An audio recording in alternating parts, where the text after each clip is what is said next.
right. So tell me, Kevin, a little bit about yourself. What's going on in your life?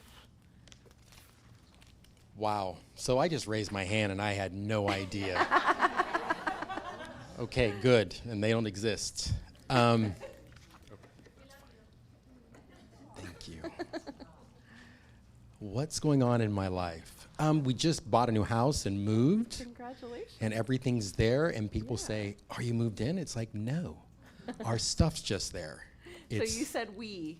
Yes. Significant other, Julie, Julie, an 8-year-old, Bella, Great. Julie, Bella, awesome. And where do you live? Sacramento, Sacramento. Sacramento, Great. California. Yes. Sunny, like 300 days a year or something? It's sunny a lot. It was like 90 when I left, Yeah. and so I came here with shorts and T-shirts. And then you came to the fall. to figure out yeah.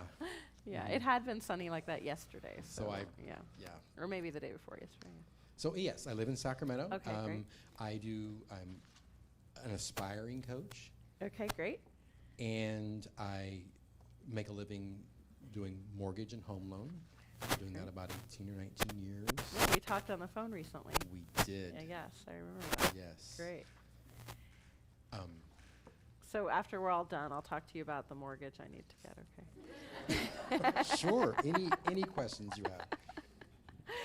So great. So tell me a little bit about work, what that part of your life is like. Do you enjoy it? I love about half of it. Half of it? Right. I love the interaction with people. That's why coaching is calling to me. Okay, Because I great. love that portion. And there's a lot of paperwork they want us to do, and not my thing. Okay, so you like the people part, not the paperwork part. Right. And the solving of the problems and the knowing the rules and kind of understanding, being able to. You like that part, I the do. solving the problems. The contributing, being able to come up with ideas and solutions and strategies for people that maybe they hadn't thought of. I love Yeah. that part. And you're probably dealing with quite a bit of uncertainty in the clients, right? I mean, Oh, they're in a little bit of a fragile It's, yes. place. Yeah. Absolutely. So that's a great skill you already have that you're bringing. Yes. And Yeah. it's very rewarding Yeah.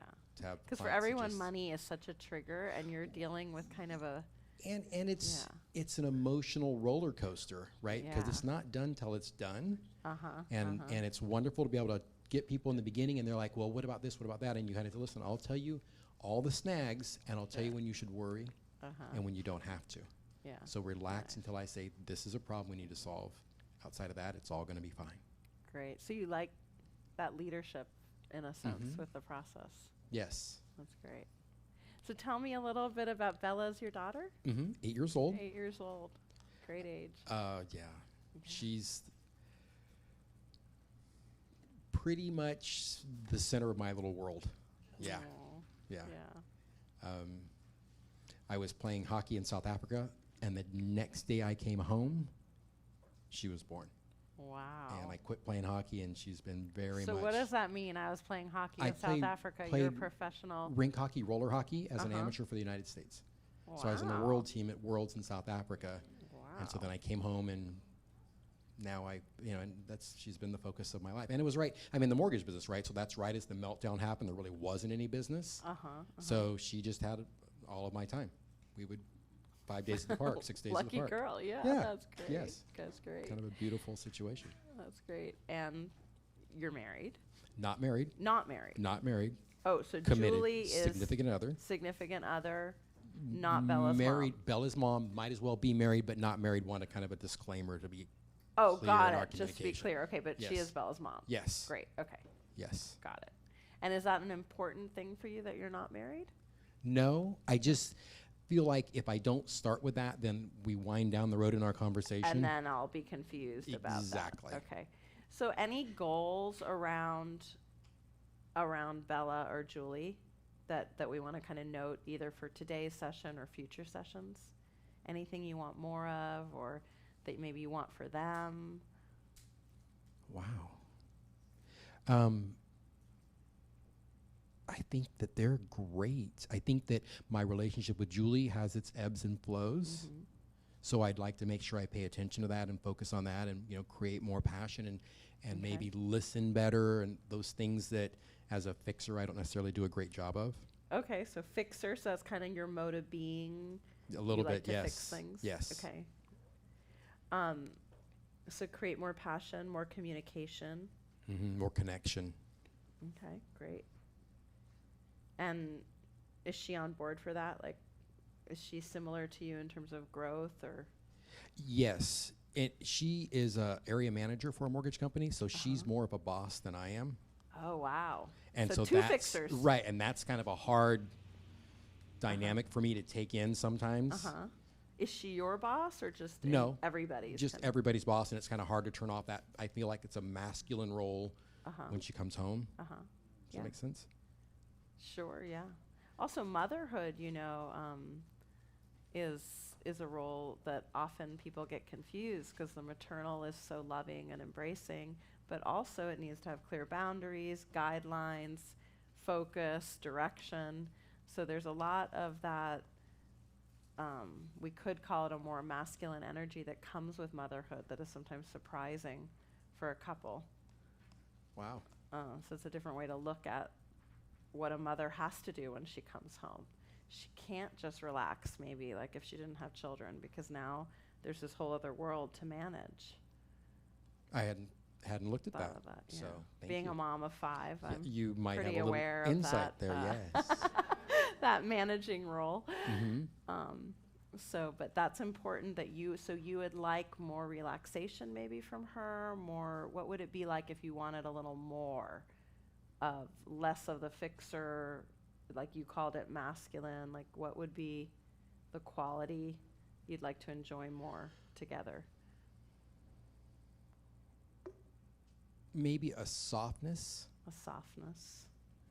Tell me about that softness. Does it have a musical quality or humor or joy or athletic or When I say that, it's got a slower quality. slower? She's I tend to ponder and she tends to act. Okay. Tell me more about that part of you that ponders. When do you get a chance to really enjoy the pondering? Well, I think like if bought a new house, we need new furniture. I think move into the house, see what fits, what doesn't fit. Buy then. She thinks, why move stuff we're not going to keep? Get rid of all that stuff, and I'll just buy all new stuff. And so she's good at decisions. Yes, Okay. she's decisive. She takes action, Uh-huh. and she's frustrated with non-action. Uh-huh. So pondering is tough for her. Uh-huh. And then do you assert your need for pondering or do you allow the decisiveness? I What allow the happens? decisiveness, and then I criticize it. Ah, okay. So you're very aware. Yeah. You're super aware. Sitting here, I'm brilliant. Yeah. Yeah, you're really aware. Okay. Yeah. Yeah. So if pondering got to be more present, it would be around the home, and what else? Where else would you like to add a little bit more of this? Because this, I think of my association to pondering, and I want to know yours. Mine is like a kind of wisdom and a patience. What is yours? Like, what does pondering mean to you? Like the positive. Yeah, it's taking a moment to really look at things Okay, look from at things. all perspectives so that when you make a choice or a decision, you're comfortable with that decision and don't have to back up and go again and make changes and things like that. I like to Right. consider things before I act. Consider. And so this is sort of it feels very grounded and solid Mm-hmm. to ponder. It's Yes. like a knowing. Yes. Now this sounds very interesting with your life before where you were on skates and having to be like, probably you didn't have any time to ponder as an athlete, did you? No, but that's different. I feel like that's in the moment activity. Uh-huh, uh-huh. So I think you are present to the moment and you're not considering anything. You're just in the moment. Yeah. And I think that's different than decision making. And I don't quite know why I hadn't considered it like that. But So it's pretty cool though that you can value both. yes, I like when you talk about being in the when you bring up being in the moment. For me, when I notice I'm in the moment, I'm no longer in the moment, Uh-huh, uh-huh. 'Cause Right. suddenly you're observing the moment. and then things seem to fall apart. Oh, okay. So I okay. think in athletics, when you're in the moment, if you're observing, You're falling apart. Yeah, Yeah. yeah. things are changing. So Yeah. A cool kind of little reframe I got in my meditation practice, which I know is different than sports, but in a way you're getting into the same zone of Mhm. presence. that people often will subtly shame themselves when they catch themselves Yes. thinking again or whatever it is. Mhm. There's a subtle like, oh no, I'm falling out. But what my teacher taught was that in that moment of seeing that we're not focused on whatever we were trying to focus on, our breath or awareness or whatever, that's the moment of true meditation because you're suddenly aware. And so right there you have an opportunity Wow. to let go of whatever it was, but with a joyful awareness that, oh, okay, here I am again. Because I had been spacing out. I had been gone, but as soon as I recognize it, I have that opportunity to be there again. So it's kind of a cool turnaround for me.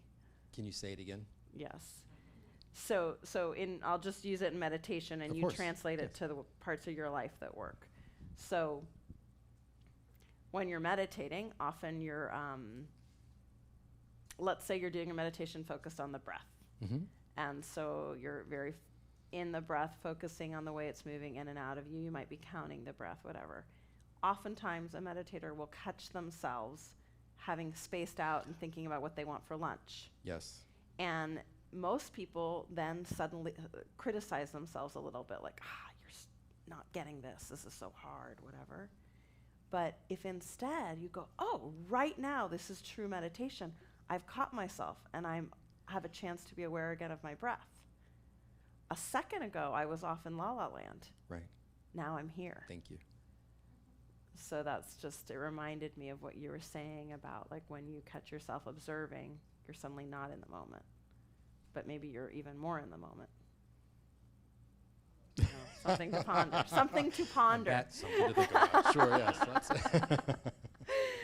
Okay, I'm, just so you know, I'm very interested in the fixer, the ponderer, and the, like, in flow state person. Like, that these seem like very different kinds of modes of being, minds, things that you can enter into. What else is there? Usually we talk about, like, areas of life, like, what are your hobbies, this and that, but you've kind of touched in on something deeper, so I want to explore that. Are there any other modes of being that you enjoy or?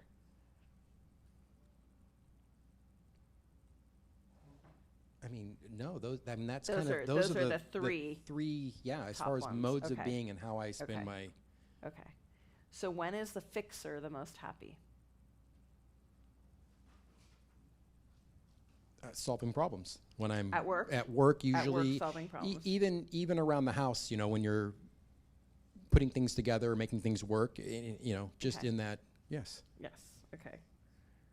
Making things work. Who is the dad? Is the dad one of those, or is that another kind of mode of being of the dad?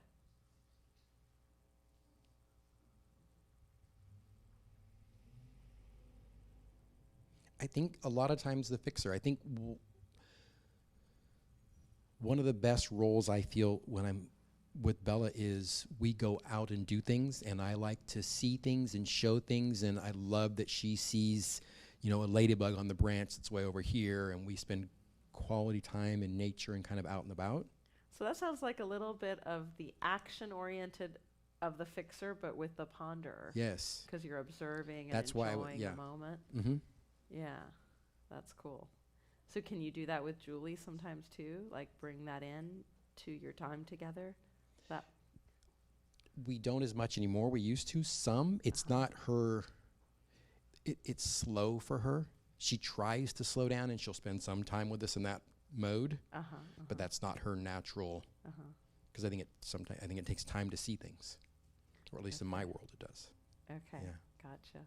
But you know, like being a family, Mhm. just the two of you, were there any activities yes. that allowed more of that, like going to a movie together or something where maybe you're escaping too?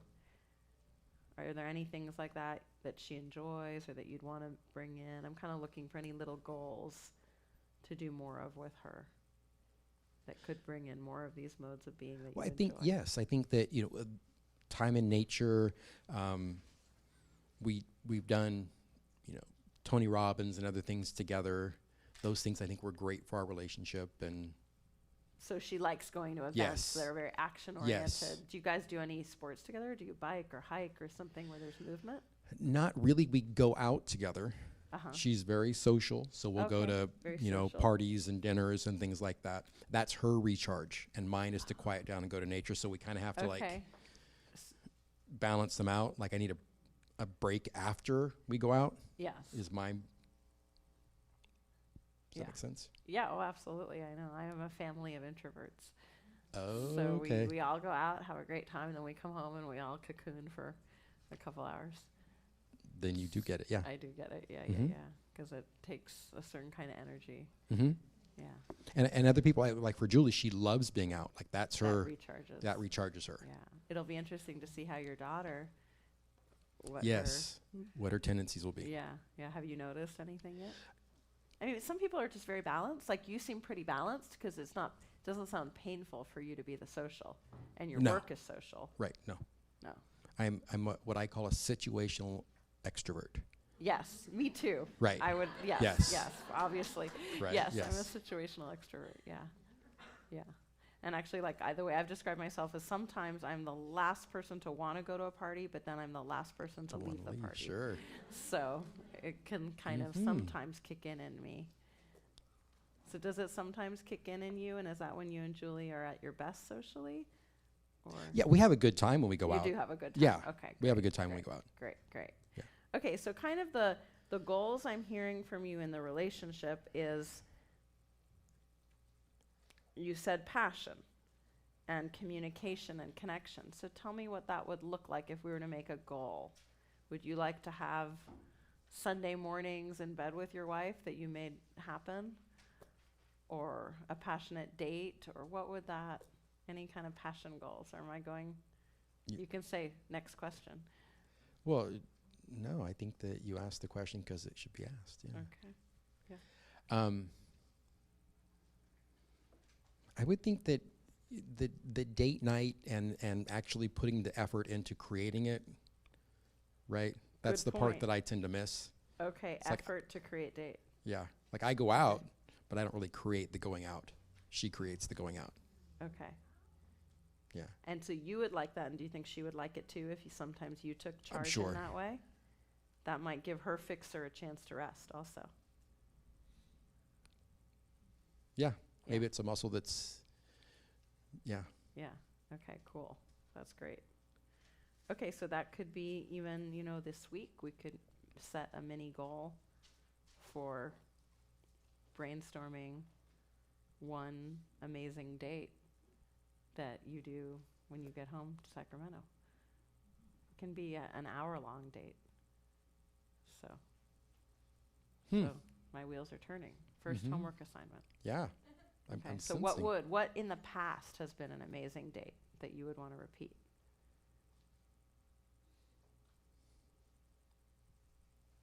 I think any time, I think the effort of me arranging childcare and calling the date is, I think, sufficient. That's the trick. Okay, so it can just be picking the restaurant, getting the babysitter, Right. It doesn't have to be, fancy or creative. right. It could be a Okay. movie. I think but the trick Okay. is a movie she'd like to see as opposed to, What you wanna right. see. Yeah. Okay. And childcare.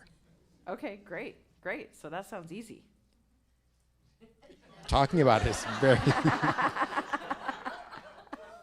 That's not easy? it probably I is think it's easy. just, I mean, 'cause Yes. you're structured. You can manage looking at all these different people's finances and getting everything in a row. So now we're looking at, do you know babysitters? I know of a babysitter, yes. Of one, okay. Maybe two, sure. So calling, so let's look at the steps. Calling that person or texting them. Yeah. Yeah. Step 1. Step 2, reserving, going to like that movie app and finding a movie. Mm-hmm. Movie app. Sure. Studio Movie Grill, right? I've got dinner and a movie. Oh yeah, okay, dinner See? and a movie. So now we're gonna pick No. a restaurant. No, Studio Movie Grill in Oh. our area is like a Oh, it gives you theater, and they come and serve drinks and dinner Oh, I in the love movie. that Yeah, place. it's We don't pretty, have that in it's Santa pretty Barbara. smooth. We had that in Yeah. other places. That's pretty cool. Yeah. In Portland, we even had one that served wine and Yeah. fancy chocolates. And Well, I don't know about yeah, that's pretty cool. Okay, great. So that makes it easy. All right. So maybe by the end of Sunday, you'll have that planned. Sure. Yeah. Can you commit to that, or would you like to wait longer? It's up to you, totally. I just kind of, one of the things we do in coaching is we make certain commitments for what we want. And it sounds like what you brought up, the passion and communication and letting her rest her fixer, this would be a good, but it doesn't have to be. It's a good one. That's Okay. a great one. Okay, all right. Good one. Any area of life that you want to bring in now that we haven't touched on? How about hobbies, extended family, your athletic life? Well, sure, my athletic life. Yeah, I'm struggling there. Oh, tell me. What's the struggle? Um, You look very fit. well, thank you. I know you've obviously been. at That a was, peak, yes. Okay, and so I have knees and hip challenges, and I Uh-huh. have struggled with not working out because my knees and hip hurt, and I feel like maybe that's making them hurt more, Okay, right? And so I'm feeling older than I really am. okay. So I'm sure you know way more than I do. So I want to know what you know to be true that you could do now that would be lubricating or healing to the knees and hips. That's been kind of on the back of your mind, but you haven't just done it. Well, I think, probably stretching more, Stretching, okay. but I don't feel like I'm getting the result from that So do you need some kind of coach or someone? maybe, Okay. yeah, that would probably make the most sense, would be some, So setting up a personal training session with someone that's their focus, or going to that kind of a class, or I don't know, have you always stretched on your own, or have you? yeah, I mean, I've tried yoga and things like that in the past, but I feel like I'm kind of off the mark so far that it's hard to sit through a yoga class. Yeah. Well, and often also the best kind of yoga is daily for 10 minutes instead of going for an hour and a half. And so getting a private, whether it's a yoga teacher or some other kind of practitioner that works on that elongation in the body, getting a 10-minute a day practice gives you a lot more results. Just to consider, having been a yoga teacher. Mm-hmm. Yeah. Okay. Because you know how it is, the joints.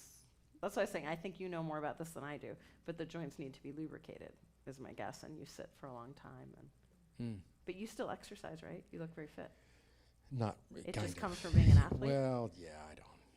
I think You're about so working lucky. out. I It was think all about those years. That's right. Yeah, Yeah, you think about it, but you don't do it. not much. I mean, I work out. I exercise every day, but I don't work out very hard. Okay, And so I I knew you don't- exercised But every day. I don't look at that as working out. I look at that as like, a few sit-ups and Okay. push-ups or whatever. All right. So it's, yeah.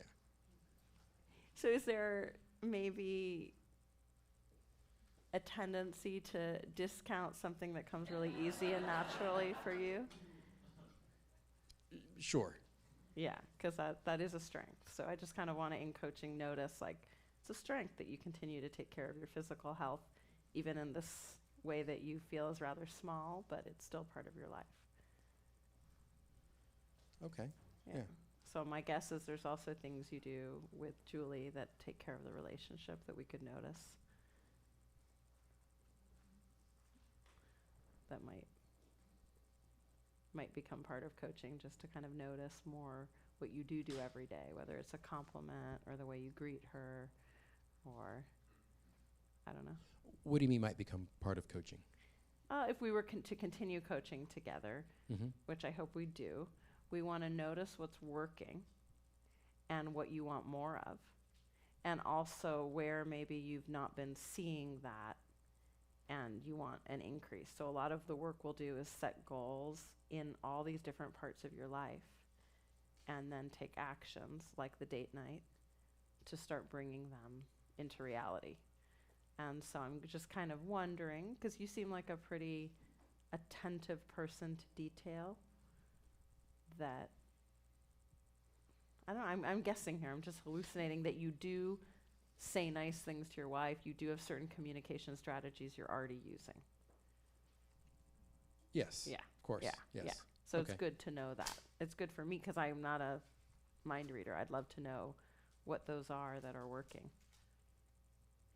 Okay. So like what's working in the relationship? What do I do that maybe like helps? you understand her. You know she recharges socially.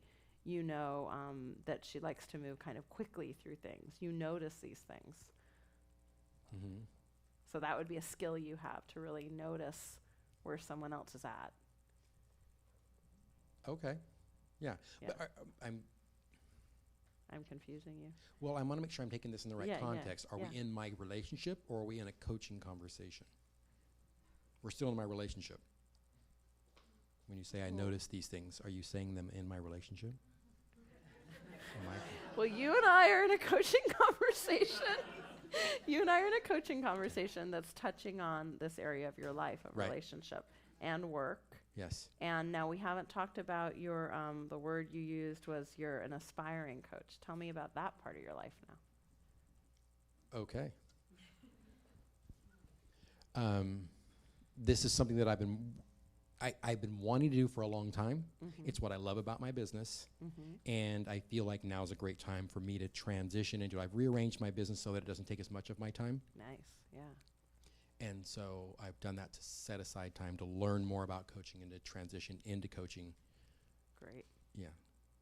Yeah, and I think when we talked on the phone, you're kind of a little critical of yourself sometimes. You did have some clients, Mhm. right? I did the Core 100 Mm-hmm. and I took on a couple clients As for part free of that. as part of that. Uh-huh. And I didn't feel like they produced the result I wanted them to produce. Ah, okay. Yeah, Okay, so yeah. that's the fixer. Mm-hmm. Yeah. What does the ponderer say? Well, the ponder says we could think about this longer, but I still want results.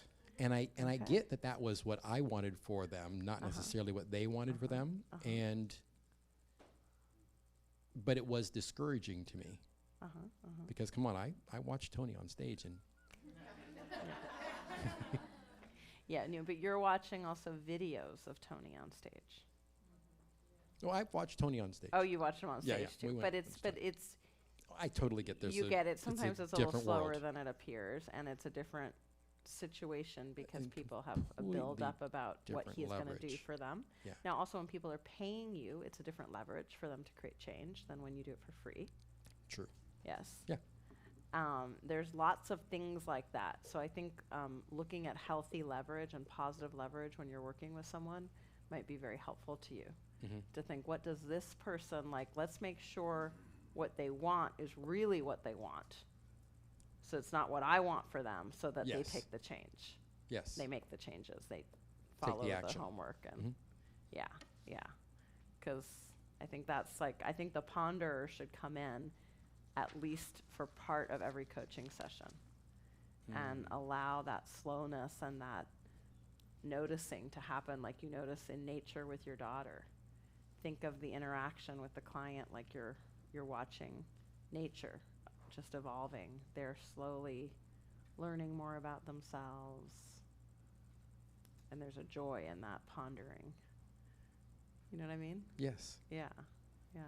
And then the fixer can come in and say, okay, so now what are we going to do about it? Right. Like, we observed this together, we felt this, we noticed all this. Now what action do you want to take? Instead of telling them what to take. Well, yes. I mean, I would obviously ask them what they want to do. And in the moment of the conversation, it was a brilliant idea on their part, right? But the leverage maybe wasn't clear enough, or the action, maybe dial it back a minute, because I think that's part of it. It's a great idea when we sit here and talk about it right here and right now, like the date. Come on, like 20 minutes to set that up, right? Yeah. But notice I went through, well, 20 minutes, I think 5 minutes possibly. Thank you. So, but that's why I asked No, you, you- and it yeah, can be a little totally. boring as the coach to be like, all right, so what's step one, step two, and then we could take it even further. How are you going to invite her? How are you going to invite Julie to this date? How are you going to set it up? What do you want to have happen after the date? How will you react if what you want doesn't happen? So, like, we want completely prepared for the action. Okay. So we also want to prepare for the client when you're being the coach. Prepare them for, okay, so if this doesn't go as planned and you don't get to do all three things. You only do thing one. How are you going to feel about that? How can we feel good about taking the first step? So you're kind of, what's that word? Like future pacing them, Mm-hmm. not to fail, but to feel good about every little step. So they don't, because it sounds like maybe the directives you gave were bigger than they could handle, or that they gave themselves were bigger, or that's often the problem. Sure. I assume. I don't know. Right. Often it's the dialing back. Like I have Right. that problem as a coach. Sometimes I'll give people 5 directives, and I'm just happy if they do one of those. But it's too Okay. much for people. Right. So we have to go. So like one of my instincts is 1-minute directives. Wow. So how can I give someone something to do for 1 minute each day that will help them make that change? And that change might be just to feel their own flexibility internally, not in their body or in you. It might be to feel, oh, this is a good strategy for you, actually. How can you feel flexible in some way every day? So we could brainstorm a list of things you can do that make you feel flexible, whether it's in your knees and hips or in your heart or in your mind, whether it's with your daughter or wife or not wife, your significant other, or at work. What would bring in that sense of flexibility? It was a great idea. Now it's a question, though. Now it's a not question. As good. I mean, what comes to mind is stretching every day, but I stretch a little bit every day. A little bit every day, okay. Yeah. So committing to maybe 7 minutes a day of stretching? I think I stretch it 7 minutes a day. I probably stretch 10 minutes a day at least. Okay, so you already do that. So you Couple gotta, times a you wanna day, yeah. But I Oh. might think about what stretches I need to be doing and look at, maybe there's some coaching around getting the most out of that time and effort. Okay. Yeah, you probably know more about that than I do. Like if your body has to be warmer when you stretch. Usually it does. Usually that's Yeah. why they do the hot yoga, because Mhm. if you make anything really hot, it bends more.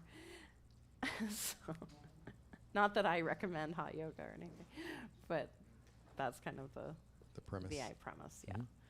Okay, so homework assignment number 2 is to brainstorm 3 ways that your stretching can be maximized. So that your physical stretching, so that could be research you do online. That could be talking to some of the trainers in the room. Tamara, for one, she just gave me help last night. She's very helpful. So, so a research project. So this is, I'm also saying this as a teaching tool for everyone. A research project is a great first directive for a client. You're just getting them to get online or talk to people and start getting more information that they need, and then bring that to you. They don't have to do anything but get the information. Okay. And then if they don't do it, you'll do it together at the next session. Okay. Yeah, so you can always do the actual strategy in the session. All right? And then I want to find some inner flexibility that you could also explore. Is there any times at work or at home where you want to be able to shift perspectives easier, or does that feel relevant or not relevant? It just came to me as kind of a mirror of the physical.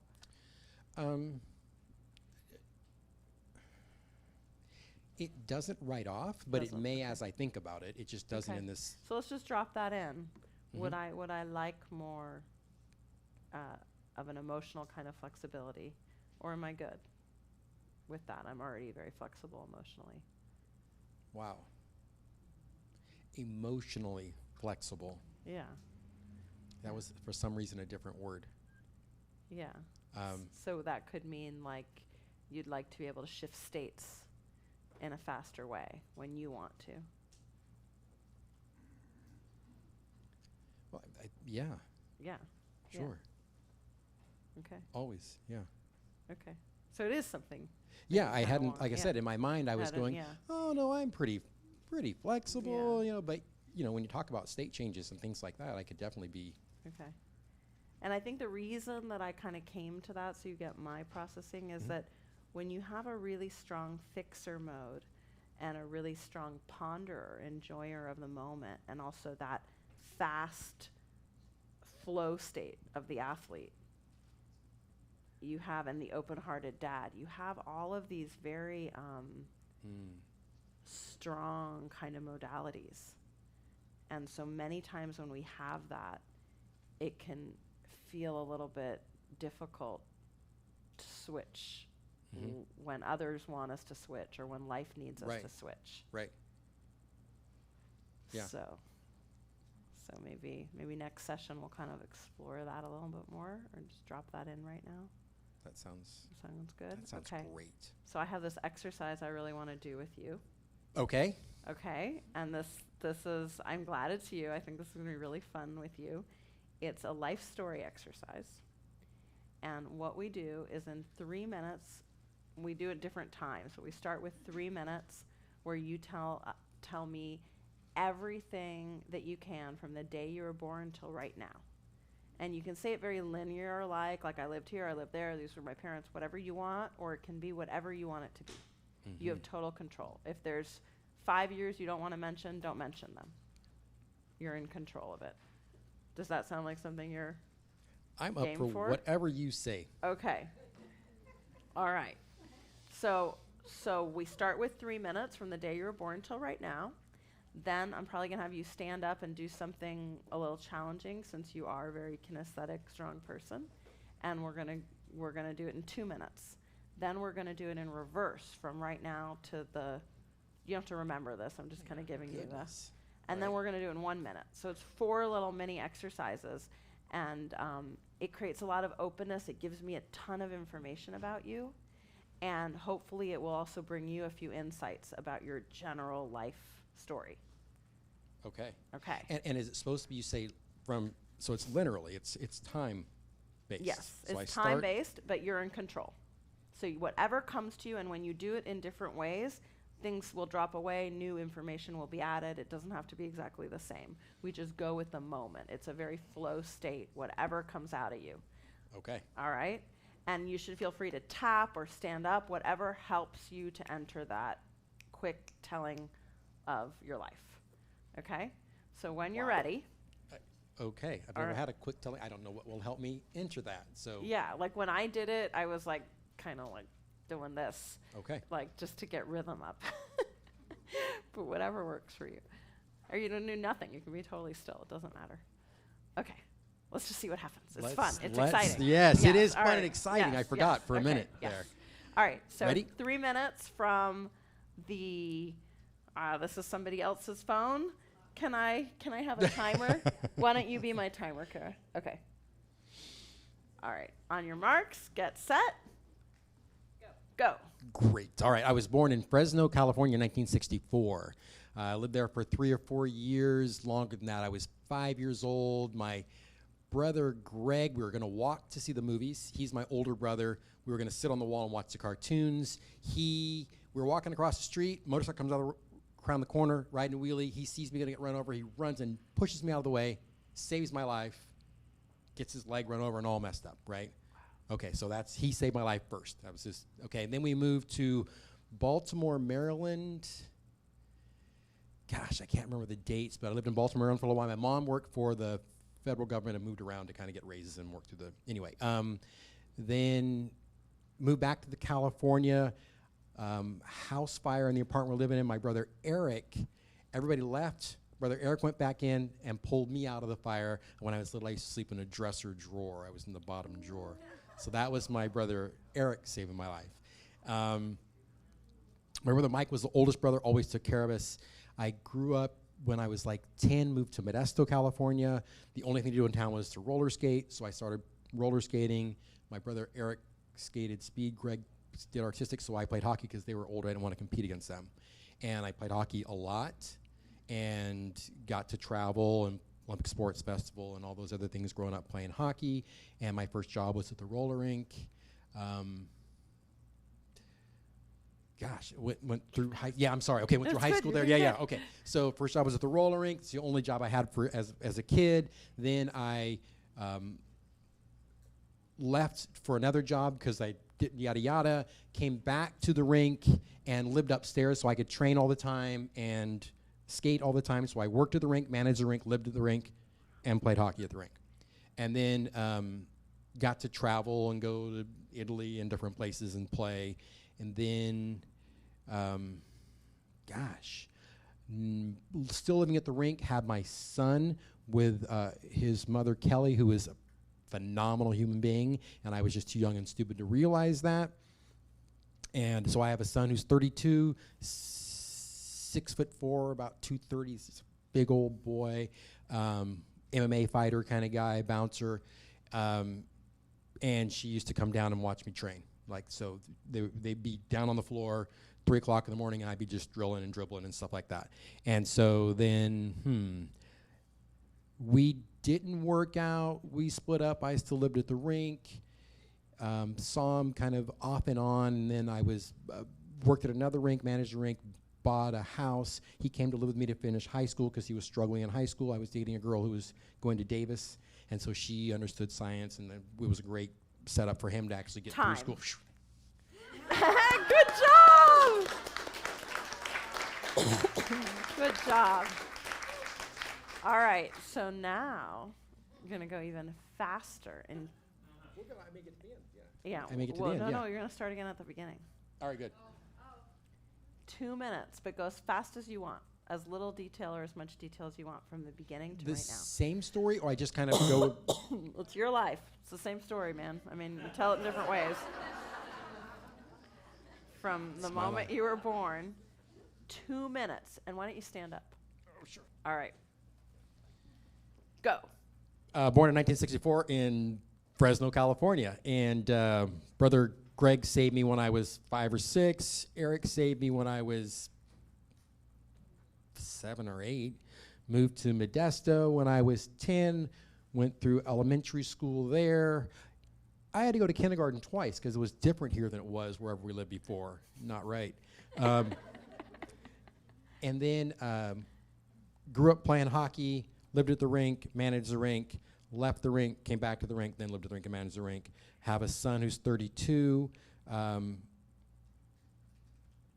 Met my daughter's mother, Julie, over the phone about 9 years before I met her. Actually, in person, we talk on the phone intermittently because her mom did mortgages that would do church loans and nobody else would, and so I would call and just chit-chat with her. When never met. And finally, I had an office in Modesto and Oroville, driving through Sacramento every week, and I said, hey, I should come meet you. She goes, nah, you could ask me out. And so I asked her out, and we got together and just never separated from there. Once we were together, we lived together almost all the time. I mean, anyway.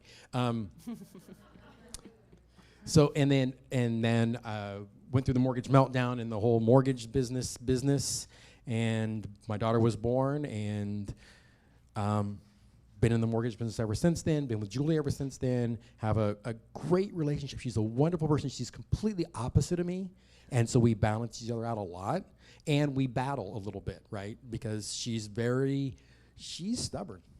I'll be honest. And have done Anthony Robbins and then the Core 100, and really want to focus on coaching and transition into that. I love the look in people's faces when you give them that aha moment. Time. Good job. All right, you can sit whatever you want. Whatever you want. Okay. You guys can also ask people to balance on one leg when they do it. You can I didn't want to challenge your knees, but yeah. Mm-hmm. All right, now in 2 minutes, or actually, no, let's give you 3 minutes from right now back to the moment you were born. Mm-hmm. All right? Sure. Starting right now to the moment you were born, in as much detail or little, whatever you want to add. Go. Right now, we're in Santa Barbara, California, and I came to this course because when I did the Core 100, I felt like I didn't have enough interaction, and I got lost in the course and didn't complete. And I don't like that. I like to complete. So I wanted to get to see people and meet people and really get the hands-on to feel like, yeah, I can do this coaching business, and I know I bring value in a conversation, but can I bring value on demand? Like, can I bring value when you're paying me to bring value. I don't know. Anyway, so that's why I'm here. Now I'm going backwards.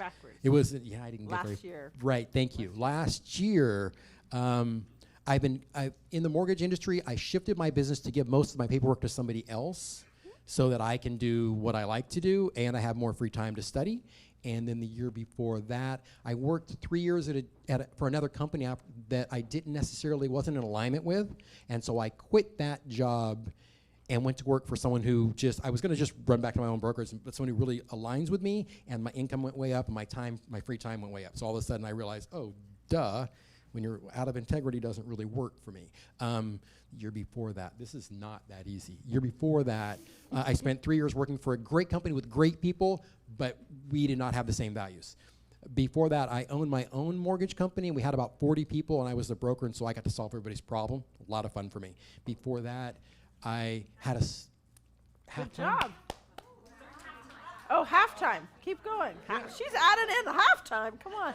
All right. Okay. Right. Speed it up. No, you're doing great. Okay. So then, before that, I had my own mortgage company and property management company and real estate company in Oroville. I had some investments, and I was traveling back and forth from Modesto to Oroville. Am I talking to you? I'm talking to everybody else. Wherever you All right. want to talk. It's beautiful. Before that, I came into the mortgage business because a buddy of mine we named Sweet Pete said, hey, you want a job? And I quit my job at the Inline Arena, and I said, not really, but you're a nice enough guy. I don't know what you do. Let's do it. And so that's how I came into the mortgage business. And I learned to work.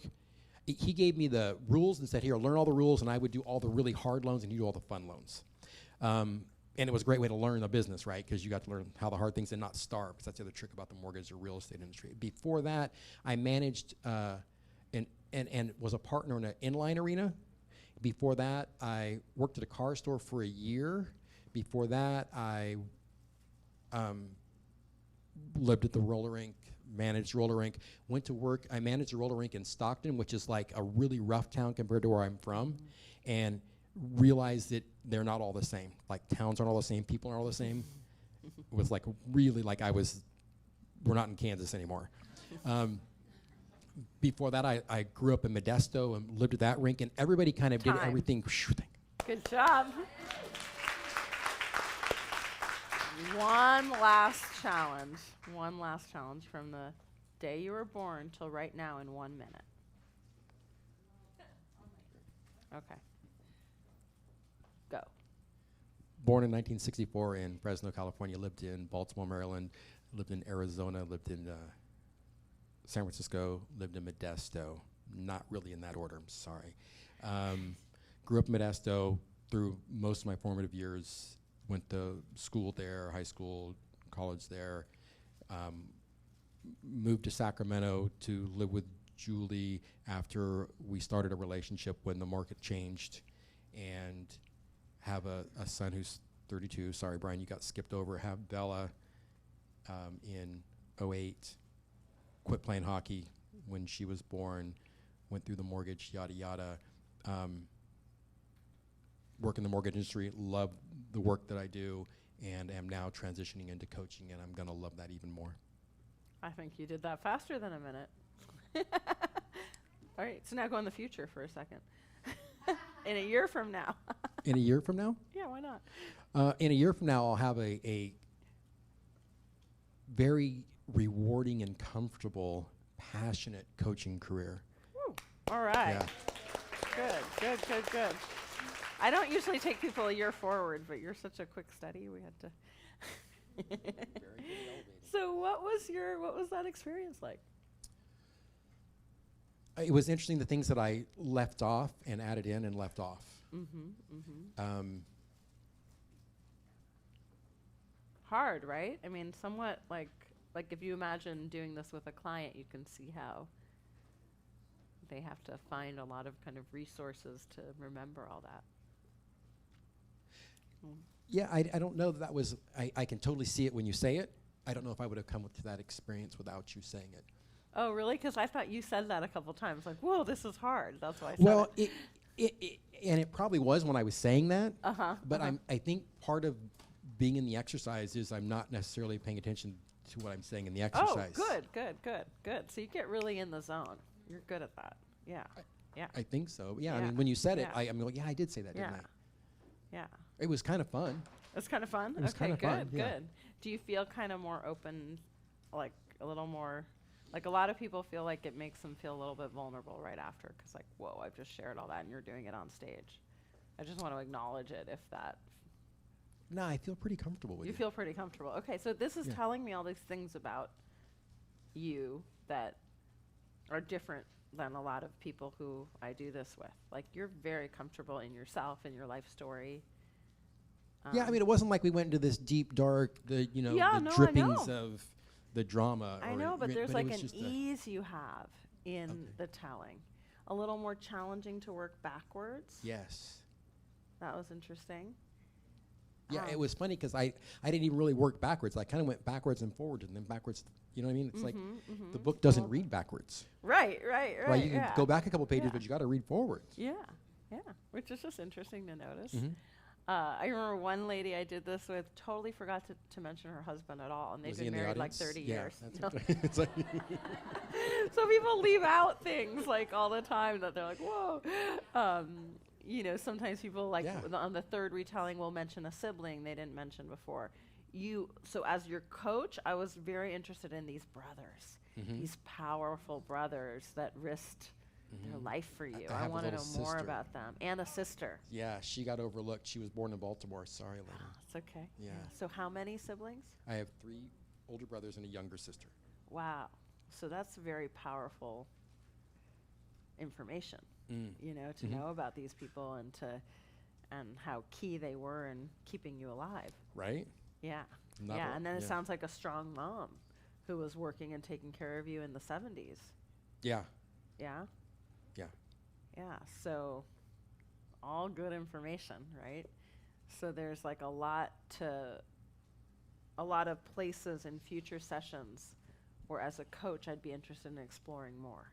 So when you were able to manage 40 people, you're able to manage a rink and create your own practice as an athlete. So you have this ability to oversee many things. Now, that's something also that's special that maybe if we were working on your coaching career, we might want to really use that in evolving your bigger business, that you're comfortable managing people. Because when we first talked, you talked about your wife as your significant other as the manager. Sorry that I You do call that. it whatever. And Okay, that's the thing, okay. I don't have a Yes, yeah. no, I know. But Julie as more the manager and you more as the people, one-on-one person. Mhm. But yet you do have this ability. You were very happy having 40 people under you. Mhm. Yeah. Yeah.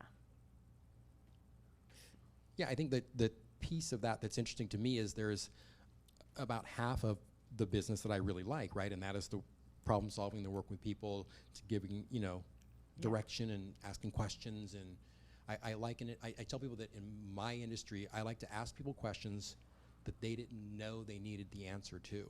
But when they get the answer, like, oh, that makes perfect sense. You're right, we should do it that way, Uh-huh, uh-huh. right? Because Great. if I say it, it's a lie, but if you say it, it's the truth. Yeah, so Right. just like in coaching, yeah, Mhm. yeah. So anything else you noticed in telling those stories, those remembrances of your life? That I left out my sister. Yeah. Tell me a little bit about her so we don't leave her out all the way. She's my little sister. Her name's Catherine Elena.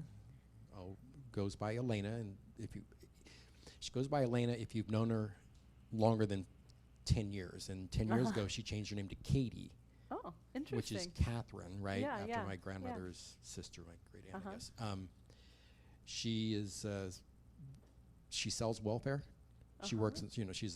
She's actually a manager now and a trainer, but she Okay. works for the county in Stanislaus County Okay. welfare. And so we joke about that because she would be out. Sells welfare. Yeah. She'd be out at an event like promoting welfare, like promoting uh-huh. that you can get.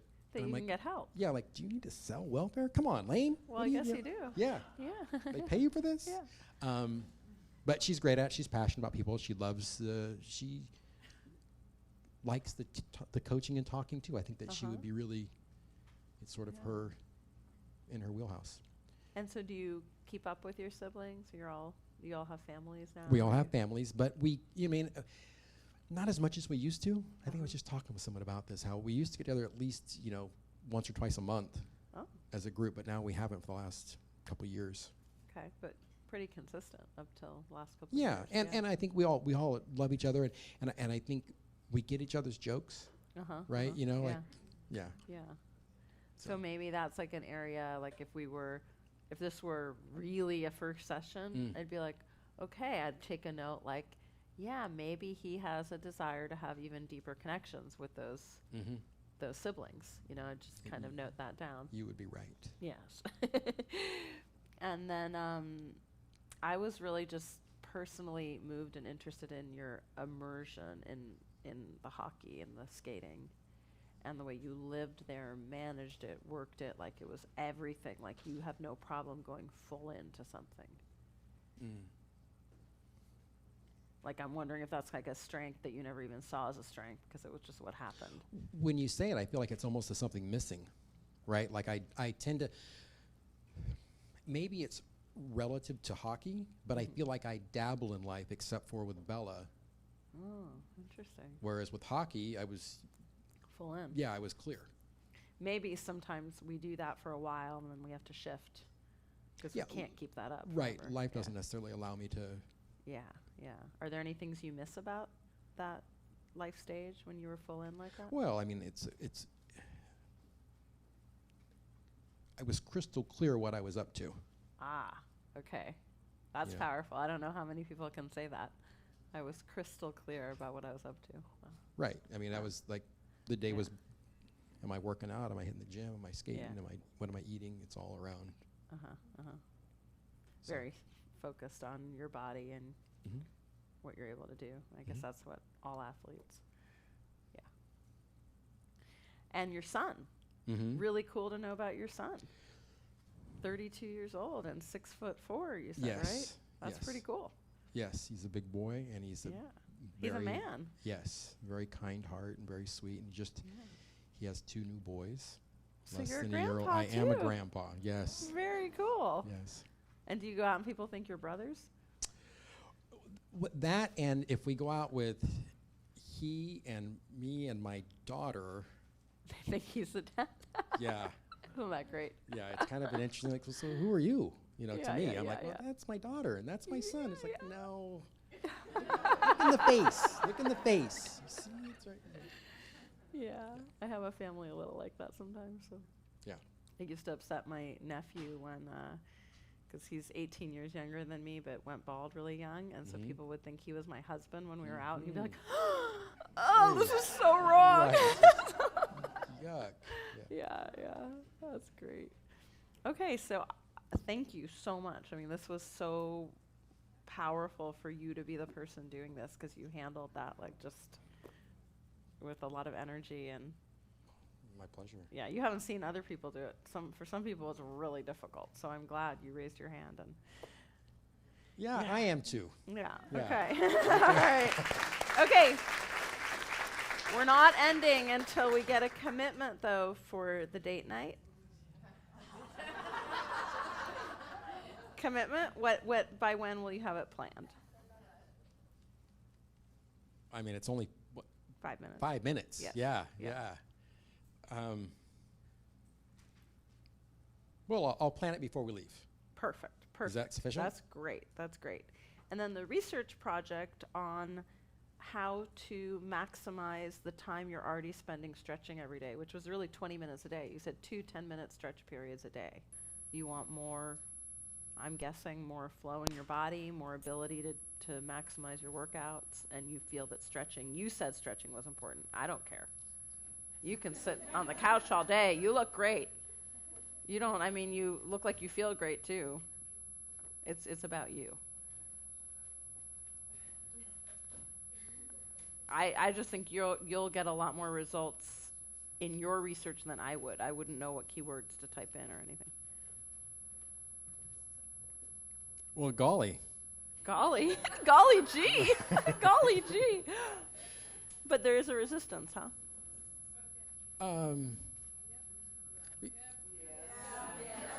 There might be. They're not here. They're not here. They don't know. No, they don't know. No.